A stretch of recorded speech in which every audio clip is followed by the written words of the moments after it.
third lecture in this new series of James Gregory Public Lectures on Science and Christianity. My name is Andrew Torrance. I'm project leader of the program that is running this series of James Gregory Lectures and a postdoc in the School of Divinity. Before introducing this evening's speaker, I would like to say just a few words about the program. It is called Scientists and Congregations Scotland, and it's been run through St Mary's School of Divinity, headed up by Professor Ivor Davidson, director of the program, along with myself. Also, it is being funded by a generous grant from the John Templeton Foundation. One of the primary roles of this program is to enable churches throughout Scotland to develop projects that will excite constructive dialogue between the church and the scientific world. We are still in the process of encouraging churches to apply for grants, so please spread the word. If you're interested in learning more about this program, please visit our website at www.sicscotland.org. On this site, you will also find an exciting list of some of the upcoming James Gregory lectures. Also connected with these lectures is a new branch of Christians and Science, which has been headed up within the university by Dr. Rebecca Goss, Joshua Sharp, and myself. If you are interested in being involved with this, or indeed if you're interested in hearing about future James Gregory lectures, please fill out one of the forms that are up here at the front. Now, to introduce the speaker. The remarkable turnout tonight is indicative of the fact that tonight's speaker needs no introduction. Indeed, it would be a crime for me to encroach too much on the time that we have to hear from him. Suffice it to say, Newsweek has described him as the world's leading New Testament scholar. But he has not limited himself to New Testament exegesis. Professor Wright has continually called the Church and the Academy to a mode of interaction in which, he writes, the sterile opposition between objective and subjective reductions of knowing are transcended. In the pursuit of truth, each of us is bound by the limits of our own individual seeing and knowing. For this reason, it is crucial for us to participate in the learning community, where science, the arts, and divinity all have a seat at the table. It is hard to think of a contemporary figure who has done more to encourage this fellowship in the academy, the church, and society than N.T. Wright. 6 years ago, I sat in the same lecture theatre as a student who had transferred from astrophysics to theology to hear Professor Wright deliver the inaugural James Gregory lecture. I sat inspired and mesmerized as Professor Wright expounded the resurrection as a world-changing event that both humbles and transforms the way that scientists, as scientists, interpret reality. It is a huge pleasure and a tremendous honour to welcome you back to give another James Gregory lecture. Can a scientist trust the New Testament?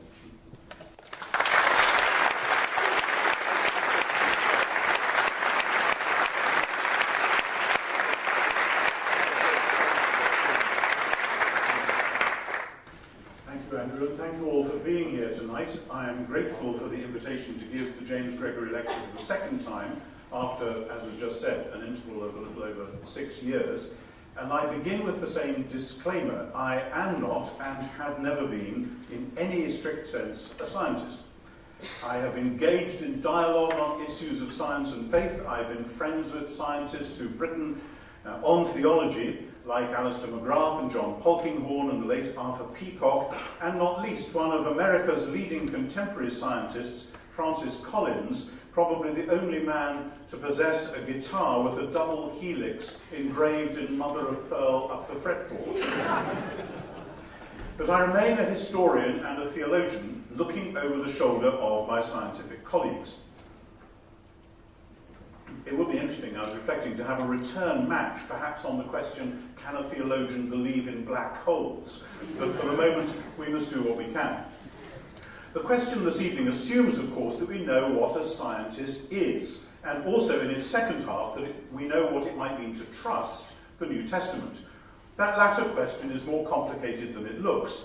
It begins, I assume, with the historical question, can a scientist, or indeed anybody, trust the New Testament to give an accurate account of events which occurred in the first century, especially granted the extreme peculiarity of some of those events?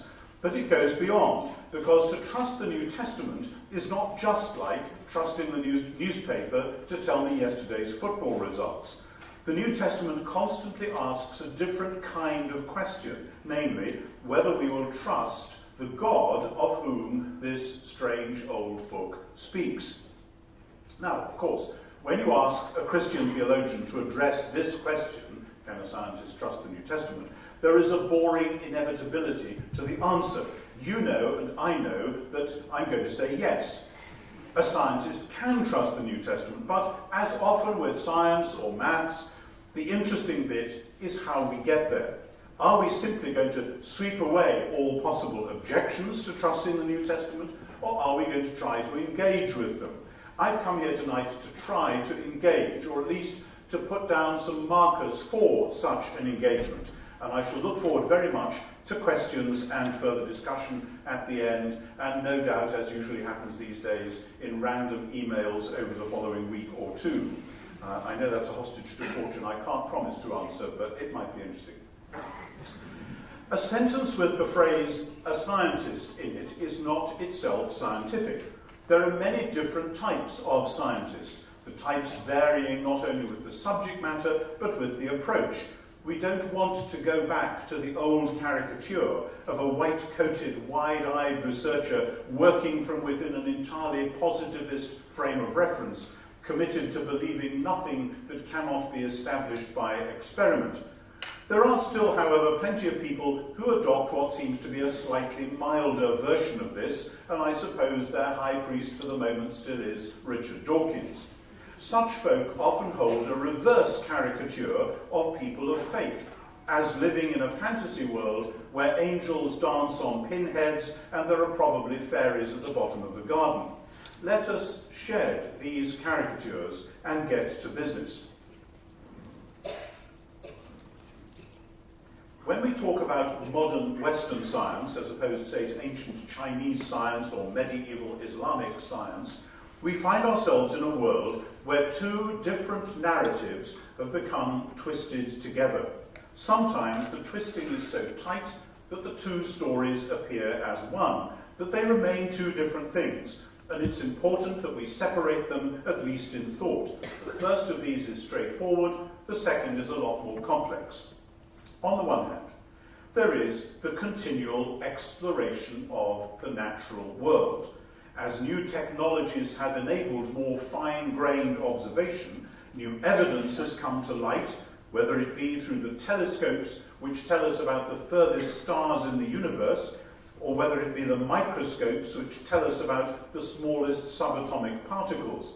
Some of these, like the investigation of the origin and age of the universe, are of great interest, though not, it seems to most of us, of immediate practical relevance to anyone. Others, like the study of microbiology, are of urgent interest and importance, for instance, to the medical profession and hence to all of us. Work of this sort on either end of that has gone on, of course, for many centuries.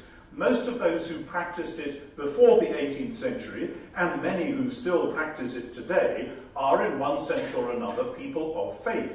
And it's never been a problem to them to hold the two together. They have understood themselves to be, in the time-honoured phrase, thinking God's thoughts after him. And of course, such work uses the method of repeatable experiment. To establish something, it must be possible in principle for someone else on the other side of the world to do the same experiment and get the same result. That is how normal science works. And at that level, it has nothing to say for or against trusting the New Testament or the Quran or Mein Kampf or anything else. This continual exploration of the natural world is the story of science proper. On the other hand, there is the second story, which is the broad intellectual and social development of the Western world since the 18th century. This is really far too complicated even to summarize, and even were I a specialist in this, which I'm not, but I have to try. Let this shorthand account serve as a signal that there are big questions out there awaiting further investigation. The main event in terms of intellectual, cultural and social life in the Western world is, of course, the 18th century Enlightenment. This itself is complex, taking different forms in different countries, but as its self-awarded name implies, the movement understands itself to be a new awakening. All that has gone before, it declares, is superstition and muddle. Now we understand the way things really are, and we can now proceed unhindered towards a better world. At this generalized level, we should recognize what's happened, because at the popular level we are constantly reminded, in the media and elsewhere, that we are all children of the Enlightenment. They might not say it like that, but every time someone says, now that we live in the modern world, or in this day and age, or now that we live in the 21st century, they are appealing implicitly to a narrative to which we are all supposedly signed up, a narrative in which a new day has dawned, bringing freedom, especially from the constraints imposed by older tyrannies, including that of the Church. The word progressive, as used by columnists in The Guardian as the catch-all term for a whole range of agendas, expresses exactly this belief. There is an almost touching faith in this story of inevitable progress. One might have thought that the history of the last nearly 300 years, full of wars and genocides and atom bombs and terrorism, might have shaken it.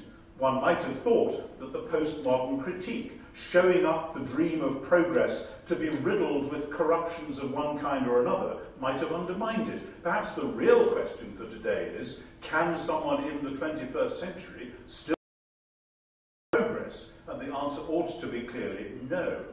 But this great myth still dominates popular and public discourse. And this is the point, it has got muddled up with the quite different story of science proper. And when that happens, we have something that we might loosely call scientism. The point about scientism is that it tries to extrapolate from the undoubted fact that we now know a great deal more about the natural world than we used to the belief that we now know a great deal more as well about the moral and social and cultural worlds. In part, this inference was due to historical accidents. The sudden advances in science and technology happened to be going on around the same time as the American and French revolutions and the rise of modern democracies. Somehow it was assumed that just as modern medicine would cure all ills, modern systems of government would bring in utopia. The fact that this hasn't happened yet hasn't stopped people believing it in principle and still using the rhetoric which goes with it. When, apropos the Arab Spring, Hillary Clinton talked about being on the right side of history, she was appealing to a sense that we all knew that history was inevitably moving in a liberal democratic direction, as if, when David Cameron told the House of Commons that the Church of England should get with the programme, he was assuming likewise that there was a programme to which we were all signed up and which the Church had come along with as well. This is very, very muddled.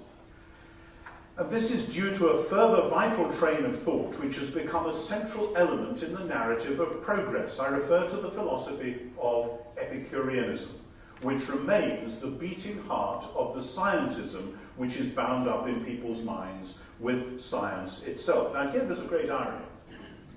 Part of the rhetoric of the Enlightenment was the claim to a new vision of reality.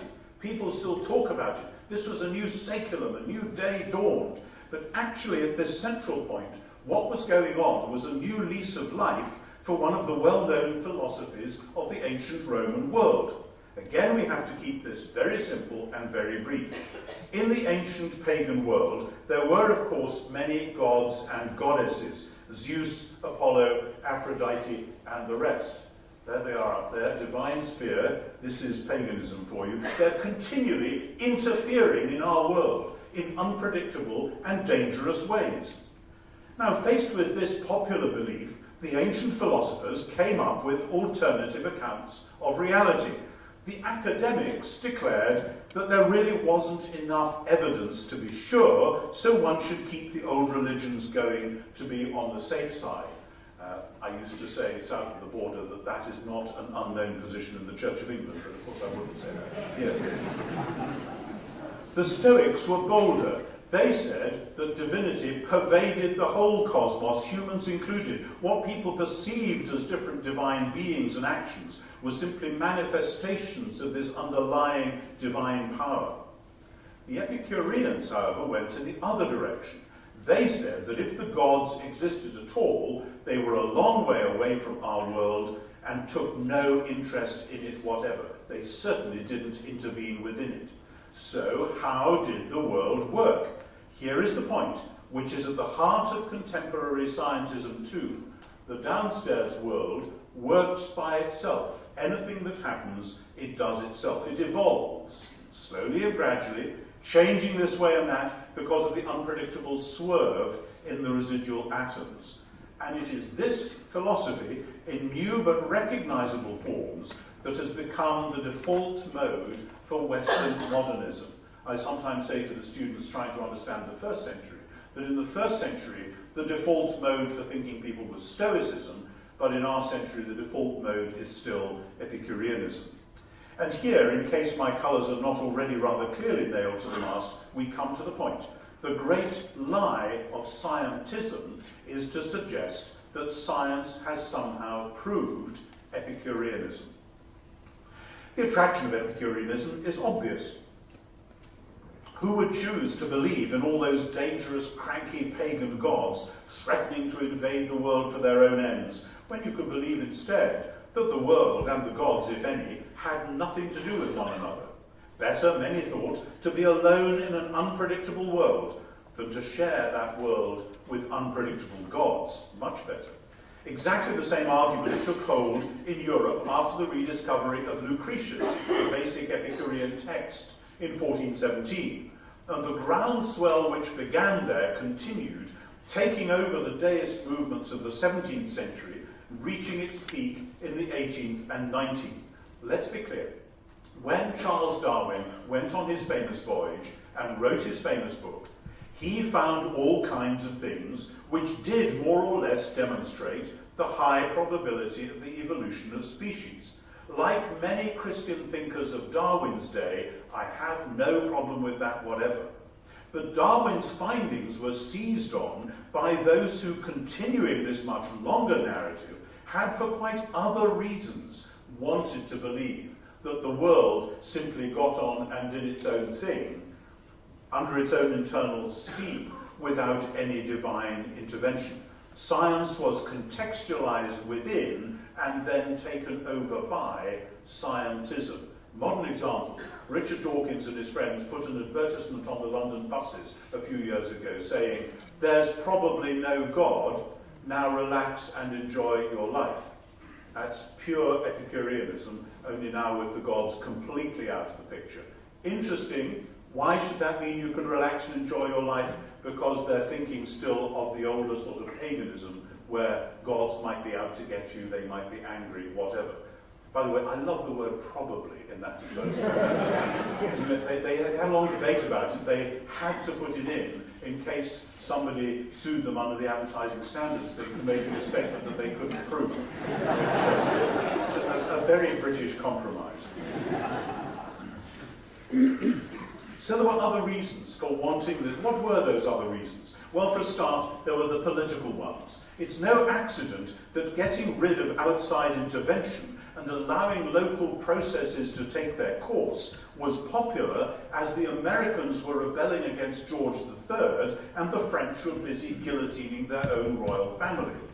Then there were wider imperial ambitions as well. New Western technology was enabling new global colonial expansion. If the world now belongs to us, and there's nobody upstairs to tell us nay, then it's ours to exploit. There were many other factors as well, but this will suffice to show that the eager embrace, not just of science, but of scientism, not just of evolution, but of evolutionism, was part of a wider philosophical, social, and cultural movement, which had nothing whatever to do, as it stood, with the findings of science proper. Nevertheless, these two strands have become so tightly woven together that now at the popular level, people in this country still assume, and people in America still assert shrilly, that science has disproved religion. You can't be a scientist and a believer, or vice versa. It will not surprise you that I disagree. But first, another point about knowledge and trust. The language of modern Western inquiry in almost all fields goes back in particular to René Descartes in the early 17th century. Among his many other accomplishments, his quest for a fixed point from which knowledge could begin led him to his famous cogito ergo sum, I think, therefore I am, with the corollary that the I could be sure of itself at least, so that other knowledge could proceed from that point. Now, this, of course, has proved complicated, partly because of our almost infinite capacity for self-deception, but also partly because of the problem of the essentialization of the self, which is then undermined in postmodern deconstructionism. But Descartes set the Western world on a course of radical distrust, leading to a hermeneutic of suspicion about almost everything. And it is against this dark background, then, that the light of science, or scientism, claimed to shine. Everything else may be uncertain, but here at least are facts that you can rely on. We've proved them. As Alistair MacIntyre famously said, facts like telescopes and wigs for gentlemen were a 17th century invention. Of course, people before then knew the difference between things that happened and things that didn't, but only then, with the suspiciously bright light of an incipient scientism, did those things suddenly come into prominence. Everything else is suspect. Give us the facts. Science says, well, we'll try. Scientism says, okay, here you are, but you've got to take our philosophy as well. Now, anyone standing firmly in the tradition of Descartes, when asked if they could trust the New Testament, might feel obliged to say, of course not. Where are the facts? Where's the scientific proof? They would have to say the same about Caesar's Gallic War, or indeed Churchill's account of the Second World War. And anyone trying to stand in the Cartesian tradition and combine it with Epicureanism would say, not only can we not trust it, we know it a priori to be false, because there is a great gulf between the divine sphere and the human sphere. And anyone who combined Descartes and that Epicureanism with the doctrine of progress would say, and anyway, we know that these are only old superstitious fables, suitable for their time perhaps, Pat, but irrelevant to us who have escaped the dark night of superstition. Now, this is the popular world in which we live. Of course, serious thinkers, serious scientists today wouldn't dream of putting things like this, and I hope I'm not insulting anyone here tonight by implying that they think like that, because I'm certainly not. But at the popular level, in the newspapers, in the culture which is drip-fed into us through the radio and everywhere else, this is where we are. And this is the world in which, if you press its spokespeople for justification, they will say, we believe in modern science. But they don't. They believe in modern scientism. And here's the problem. Science by itself cannot say which of the many philosophical positions is the true one. It's not equipped to judge that. But once all sides accept an implicit Epicureanism, then every advance in understanding causation within the natural world looks like another nail in the coffin for the god of the gaps.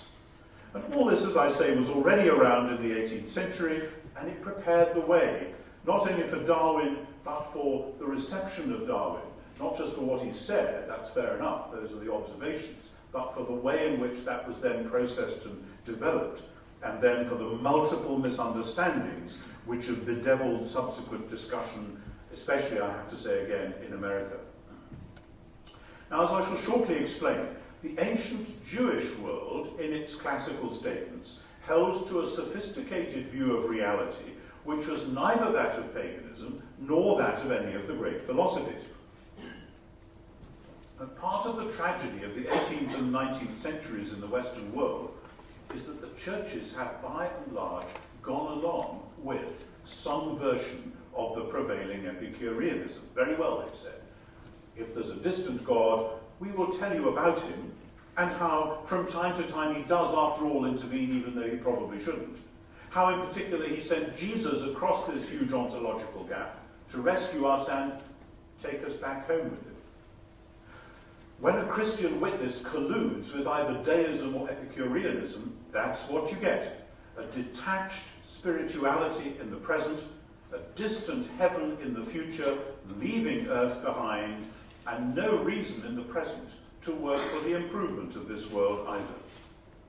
Within my own discipline, New Testament studies, Bultmann's program of demythologization was the most obvious version of this capitulation. We can't believe in all that ancient Jewish stuff, now we've got modern medicine and electric light.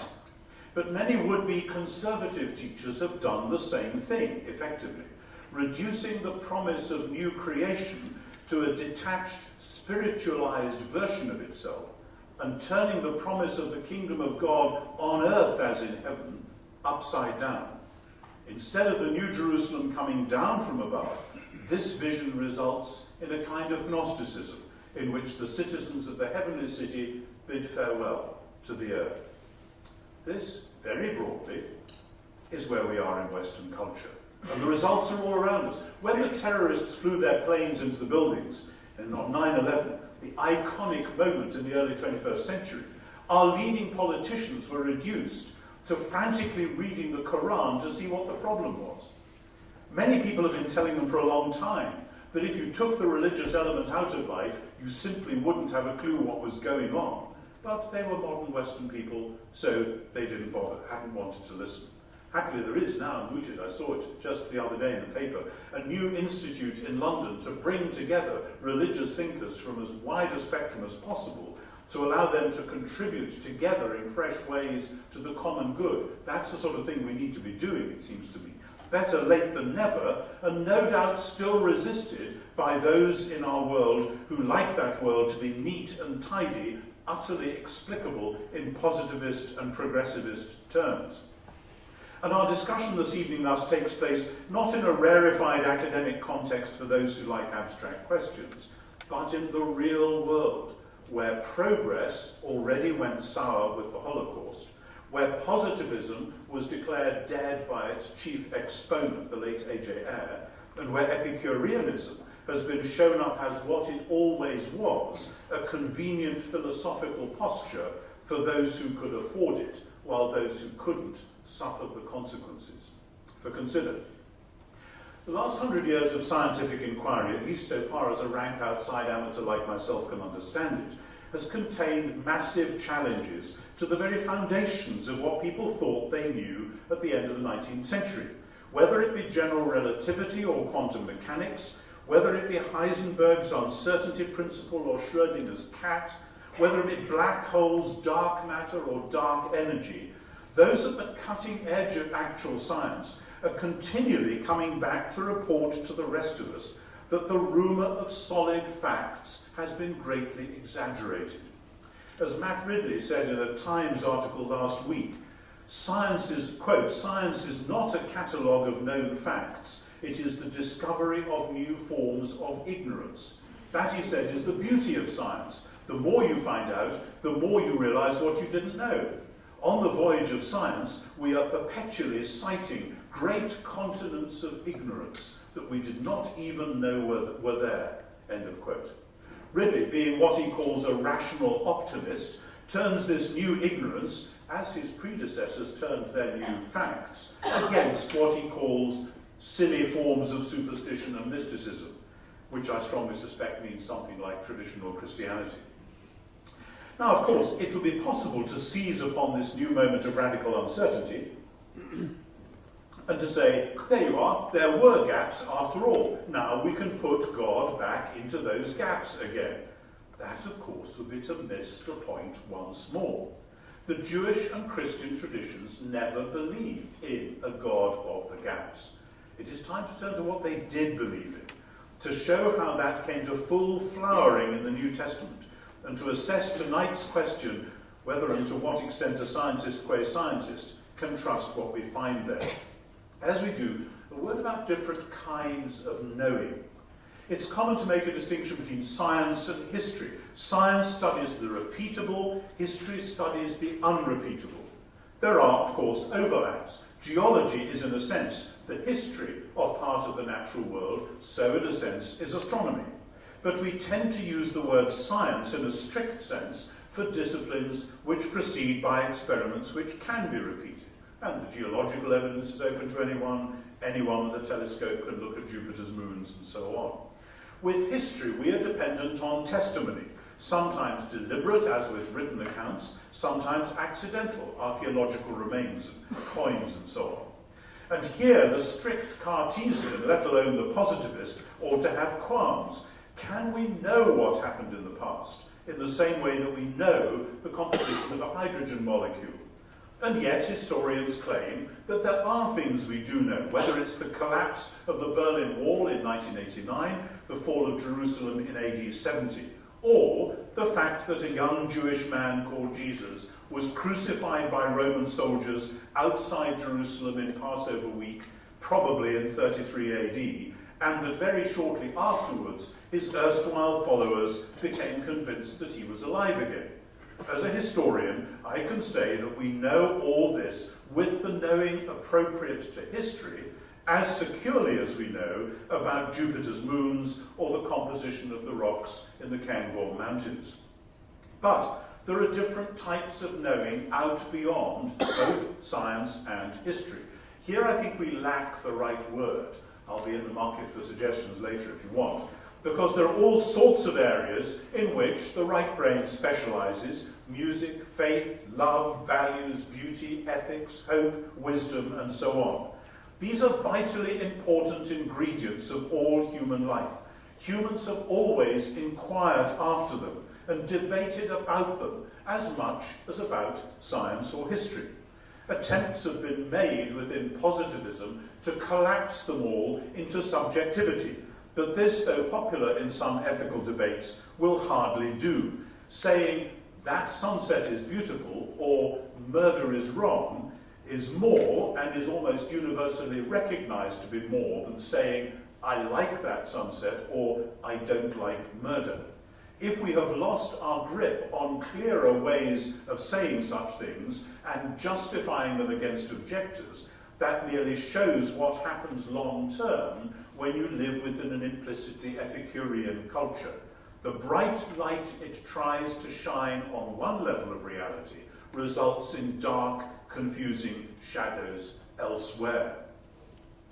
Over against this, I take for a start the recent book by the former Chief Rabbi Jonathan Sacks. In his treatment of science and religion, entitled The Great Partnership, which I strongly recommend to anyone who's interested in all this, Sacks repeats a formula which sets down a marker. Science, he says, takes things apart to see how they work. Religion puts things together to see what they mean.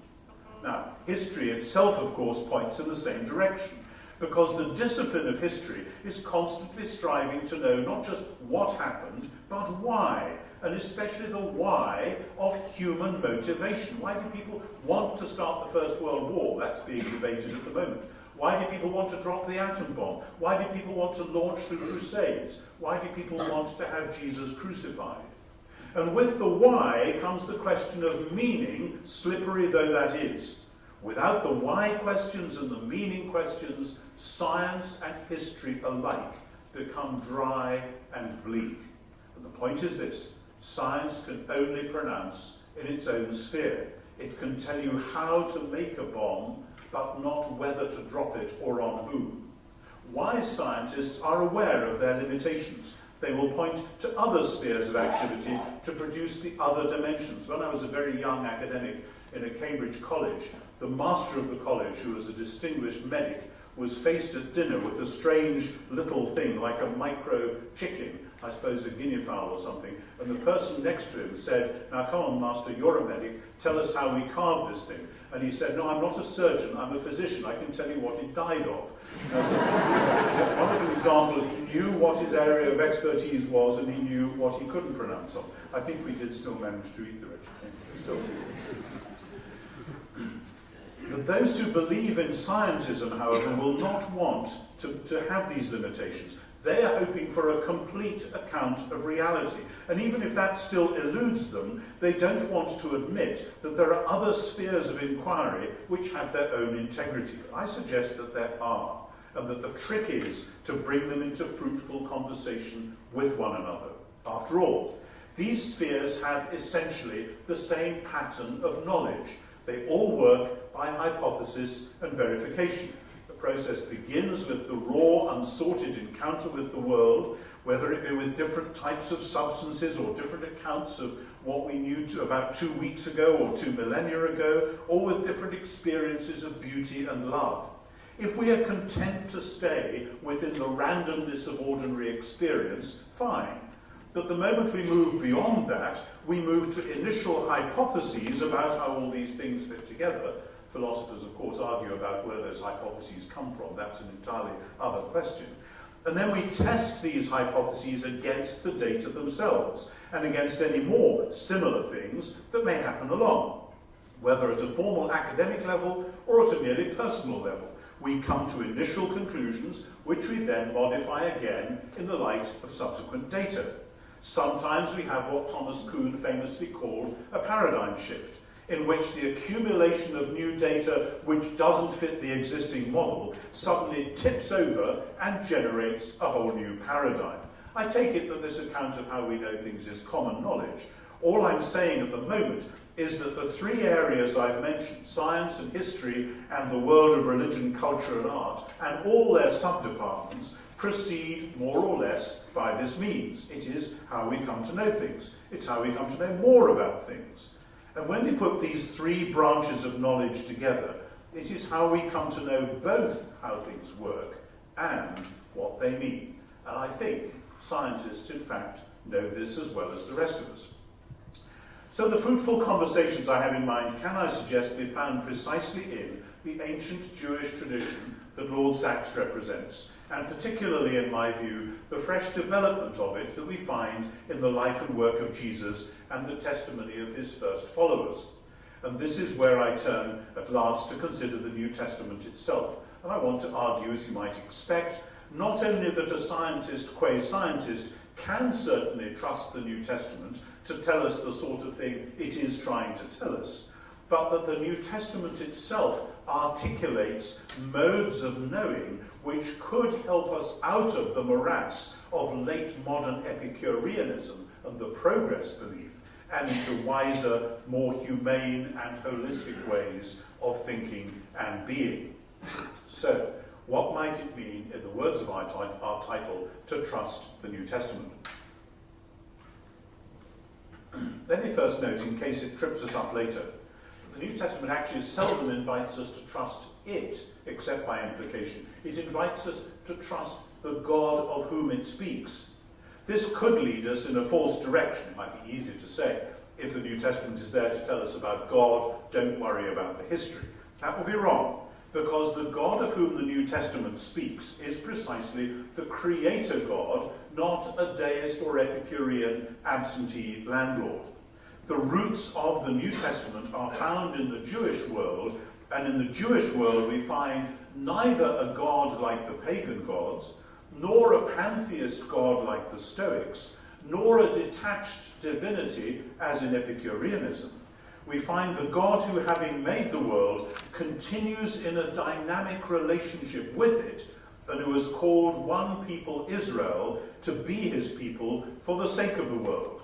We find a God who declares at the same moment that he is the high and lofty one who inhabits a different realm entirely, and that he dwells with his people, whether in the temple in Jerusalem or even in the hearts of the meek and lowly. If you see, there is the overlap here. This is the strange and exciting and unpredictable thing about the Jewish worldview, that heaven and earth are meant to overlap and intersect and interlock, and that the Jews believed that this happened in a variety of ways, but the temple is pretty central to that. The temple in Jerusalem was where heaven and earth met. When you were in the temple, it wasn't as if you were in heaven. You were actually there. The two spheres intersected without being identical. People brought up in the Epicurean worldview, as most of us were, find it impossible to hear this as more than a metaphor unless they really struggle and try to think outside their own mental picture. This is absolutely basic to the New Testament, this intersection of spheres. Israel's ancient scriptures express this belief from many angles, but taken together they form a narrative which points ahead to a moment of truth, a moment of decision, a moment of judgment and revelation and demonstration. And the New Testament says this moment arrived with Jesus of Nazareth, Israel's Messiah. It isn't then open to us to say, well, we'll let the New Testament tell us about God but not about history. What it is telling us about God is that the God who made promises to Israel, promises involving this creation, not some other one, this God has kept those promises in Jesus, in other words, in history. And this means that the actual events in the actual world of space, time and matter are invoked as the turning point of world history. That is, by the way, I've said this before in the hearing of some of you, that's one of the main reasons why the Epicurean Enlightenment could not stand the thought of the resurrection of Jesus. Not just because everybody knows dead men don't rise, we'll come back to that, but because it was offering itself as the moment of the turning point of history. Whereas in the New Testament, the resurrection of Jesus is that turning point. There cannot be two turning points in history. It's not just we can't believe that, it's we have an alternative eschatology. Sorry, that should have been a whole other paragraph, never mind. What might it mean to trust the testimony of the New Testament on all of this? For a start, then, it means taking it seriously as history, which is where the problems are focused. I think this is what most people think of when they say, can we trust the New Testament? They think, first, can we trust the rough outline of Jesus' public career? Second, can we believe in miracles? And third, as a specific example of that, can we believe in the resurrection? Let me take these in reverse order. I spoke in my last James Gregory lecture, as you heard, on the resurrection, and since those remarks have now found their way into other publications, I don't want to repeat them now, but let me just stress two things. First, beware of the idea that it is only through modern science that we discovered that dead people don't rise. This is a classic example of scientism, not only to make claims not only about what we now know, but to suggest that nobody knew it before. I have had this said to me. Now that we live in the modern world, now that we have modern science, we know that the resurrection is incredible. This is ridiculous. Homer knew that resurrection didn't happen. Plato knew that. Pliny knew that. This is not a new idea. It doesn't take Voltaire and Rousseau and Thomas Jefferson. It isn't the case that prior to 1750 people didn't know the laws of nature and so were ready to believe in resurrection, whereas now we do, so we aren't. As C.S. Lewis says, the reason Joseph was worried about Mary's pregnancy was not because he didn't know where babies came from, but because he did. The resurrection of Jesus was just as difficult to believe in the first century as it is for us. Equally difficult, but no more, except for that wrinkle about the eschatological shift which I mentioned. Believing that Jesus is raised from the dead always requires a worldview shift. You can't fit it into other existing frameworks. I'll come back to that. But second, be clear what the resurrection is about. The danger here is that the churches, colluding with the prevailing Epicureanism, have imagined that the point of the resurrection was either that it proved life after death, or that it showed Jesus was divine. And the resurrection then just becomes a very odd, bizarre, spectacular miracle which God does to reveal those two truths. But of course, it addresses neither of them directly. It speaks not of life after death, but of a new bodily life after death, whatever that intermediate state may be, about which the New Testament says almost nothing. The resurrection of Jesus is precisely not about going to heaven, but about something new, something from heaven, happening on earth as in heaven. It is a new form of this worldly existence, the launching of new creation within the ongoing old one. Disbelieve it if you like, but make sure that it's that you're disbelieving, not something else. The resurrection then demonstrates, and the New Testament is very clear on this, that Jesus really was Israel's Messiah, leading the way into God's new world. Generations of devout Christians have, I think, in the Western world, sold themselves badly short here. This is part of the problem. By retreating into claims which only made sense within the detached world of Epicureanism, or at least deism, we have failed to grasp the larger truth of what Jesus' resurrection is all about. That is cognate with other failures, including the church's retreat from the social, cultural, and political spheres. So, can a scientist trust the New Testament when it talks about Jesus' resurrection? Scientism, of course, will say, no, certainly not. We know that things like that don't happen. We've grown up now. I think a genuine scientist might say, well, this is, of course, outside any other knowledge we have, so we will naturally be suspicious. But when we look at all the evidence about the rise of the early church and the way it told these stories, so unexpected, so utterly unlike anything else that was going on, so different even from the pictures of resurrection in the ancient Jewish world, it seems as though the claim is at least worth taking seriously and investigating. And as I say, taking the claim seriously means taking seriously the possibility that something quite new might have happened within the middle of human history. Something which requires that other worldviews be reworked around it. You can't fit it into other worldviews, but that is precisely the point. Either it is the new centre, or it is a bizarre oddity, which almost certainly means it's nothing at all.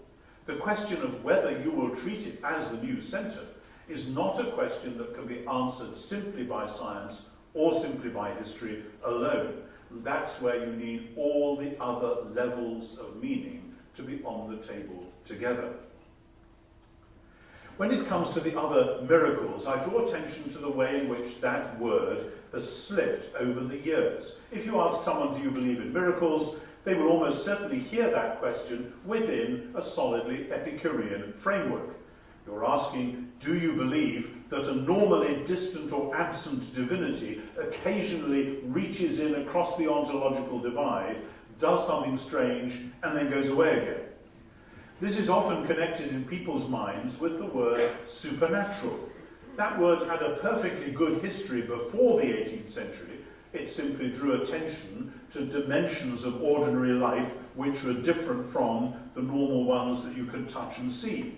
But the word supernatural, like the word miracle itself, has now become firmly attached to the Epicurean upstairs-downstairs world.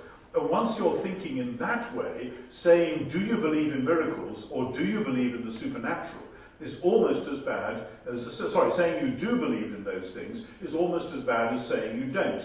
It's a bit like asking, have you given up burglary now? Or is the Pope's wife Chinese? Whatever answer you give is wrong. If you ask the question within the Epicurean framework and somebody says, yeah, I believe in the supernatural, they're thinking about a detached supernatural world up there, which might occasionally zap you, likewise with miracles. And that saying yes to that is almost as bad as saying no. What the New Testament is asking us to trust is a startling account of what it might look like if two things are true. First, if it is true that the God the ancient Israelites knew as Yahweh really was the creator of the whole world. And second, if it's true that this God really had promised to come in person and bring the story of Israel, the rescuing story for the whole of creation, to its dramatic but unexpected climax. The New Testament isn't offering us all this as something we might like to try fitting into our existing worldviews. It's offering us these stories in the knowledge that they do not fit, but rather that, taken together, they constitute a challenge to other existing worldviews and an invitation to reconstruct our worldviews in such a way that the story of Jesus will make sense, and that so will everything else. Now this, I submit, is the sort of thing, in principle, which scientists are quite used to doing. As I said, the last century has seen dramatic changes in all sorts of things. Only the other day, they found some prehistoric footprints in a Norfolk beach, which they reckon will require a whole new way of looking at early human history. I'm not saying that accepting the New Testament's account of the life and deeds of Jesus is the same kind of thing. I'm only saying that science qua science, as opposed to scientism, not only cannot pronounce on the unexpected, but is precisely supposed to welcome new challenges, to be prepared for new data, to be ready to think into new paradigms. Of course, as Thomas Kuhn saw, those who invest heavily in the normal science within a particular discipline usually put up strong resistance to paradigm shifts. And that's precisely the case with scientism, whose Epicurean worldview undergirds not only its scientific work, but also its politics, its ethics, and its culture. But I would not myself begin with the so-called miracles. They are, in a sense, the icing on the cake. The place to start is with the resurrection itself, and also with the picture of Jesus' public career in the Gospels. Here, of course, massive effort has been expended in my own field by scholars crawling over the text with a magnifying glass to puzzle about every last detail. Fine. But for my money, the most important thing to say is that contemporary research on ancient Judaism and on the world of the Middle East in the first century continues to demonstrate that the Gospels do not need to be seen as the retrojection of later fantasy onto a falsely historicized screen. They make sense in the world where they claim to make sense, offering a robust and vivid portrait of Jesus as a man of his time, and yet as a man exploding into that time, that moment, with the news that Israel's God was now at last becoming king on earth as in heaven, and that it didn't look like people had thought it would. Here's the point. Generations of debate have centered upon the question as to whether we can trust, not just scientists, but that any of us can trust, the historical picture of Jesus. Did he do this? Did he say that? Did he claim to forgive sins? And so on. But what few have noticed is that these questions, though important, are simply the gateway to the much larger question. Not just whether what the Gospels say about Jesus is true, but whether what Jesus himself said is true. Might it, after all, be the case that then and there in first century Palestine, the creator of the world was beginning to take charge in a new way, was assuming control, was challenging the principalities and powers, and was doing so with the weapons not of revolution or military force, but of forgiveness and healing and love. The real question faced by all of us, scientists included, is not just could these things have happened, but could it be the case that a new way of being was being introduced into the world? Could it be the case that there is, after all, a God who, having made the world, would come in person to sort it all out? And that is not the sort of question upon which a physicist, an astronomer, a botanist, or any other scientist could have an opinion arising out of their professional work. Nor, interestingly, can it be answered by simply saying yes to all the particular questions about Jesus' public career. It might be the case that there really was such a man, that he really did do those extraordinary things, that he was just a kind of freak of nature, nothing more. And that's where we come back to the resurrection. If Jesus had not been raised from the dead, that is the kind of conclusion his first followers would undoubtedly have drawn. Their tradition knew of many great prophets and individuals who'd done wonderful things and had died. Jesus would have just been one more. The reason they didn't draw that conclusion was that they all believed, despite not having expected any such thing, that he had in fact been raised from the dead. And it's incumbent upon anyone who takes these questions seriously to see what they meant by that and how the question might then be answered. Because Jesus' resurrection offers itself as a new centre not only of what we might know, but also of how we might know things. It doesn't, of course, fit into the prevailing philosophies, as I've said. So it invites the question, what worldview or philosophy would you need to adopt if it were true? This is the challenge scientists regularly face. Here's some data which doesn't fit, get a new theory. But with the resurrection, something else seems to be going on. Something which isn't just science, or which isn't just history. Something in that larger, uncertain area about the meaning of all human life. what the resurrection offers is the introduction of a new creation. Not a fresh creation, a different one out of nothing, but the rescue and revitalization of the old creation itself. And it therefore offers a new mode of knowing, which is both continuous with and yet transcends the modes appropriate for the present creation, including science, history, and the larger world for which we don't have a good label. The resurrection gives us the bridge, you see in Jesus' dialogue with doubting Thomas, to speak the new word in language that can still be heard in the old world, to invite the old world to recognize that new life has appeared not somewhere else, but precisely within its own sphere. In terms of ancient philosophy, this generates a new physics, a new logic, and a new ethics, and that's a subject for another occasion. So, can the scientists, can any of us trust the New Testament? We certainly can't trust it to fit into our preconceived notions, but we can trust it to tell a story about new creation in such a way as to enable us to see that the old creation, with its modes of knowing, is redeemed and taken up within it. That might be enough challenge for one night. But when we raise these key questions in the way that I've done, we discover that the word trust is itself more interesting than we had imagined. Trust is precisely what you have when you rely on someone or something without having mathematical proof for your action or belief. Trust is what we all used to have in the police force, in the banking system, in the health services, and in our political institutions. And what, as we know, has been seriously eroded in recent years. Perhaps that, too, is the casualty of an implicit Epicureanism. When you embrace a seriously split world, even the things you thought you could rely on in the downstairs world turn out to be not so stable.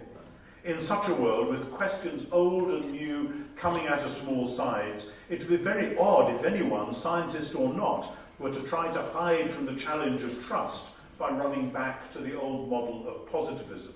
With positivism, you don't trust. You either know something absolutely and demonstrably, or you say there's nothing really there to know in the first place. Most of human life doesn't work like that, and trust is precisely something we badly need to rebuild. But how? Here the New Testament puts one of its central proposals before us. It speaks of power, a different sort of power, a power which works through the message about Jesus, through the announcement of his resurrection, to open doors where previously there seemed to be none. Here is the familiar paradox already known to Plato. Can there be genuinely new knowledge? If we fit new information into an old framework, it's not totally new. But if we bring totally new information, we won't recognize it because we haven't got a framework for it. However, the Christian claim, focused precisely on the resurrection, has to do with the creation of the world and of humans in God's image, i.e. there is a framework of sorts. But that this framework, according to the New Testament itself, needs to be shattered and remade precisely by this new knowledge.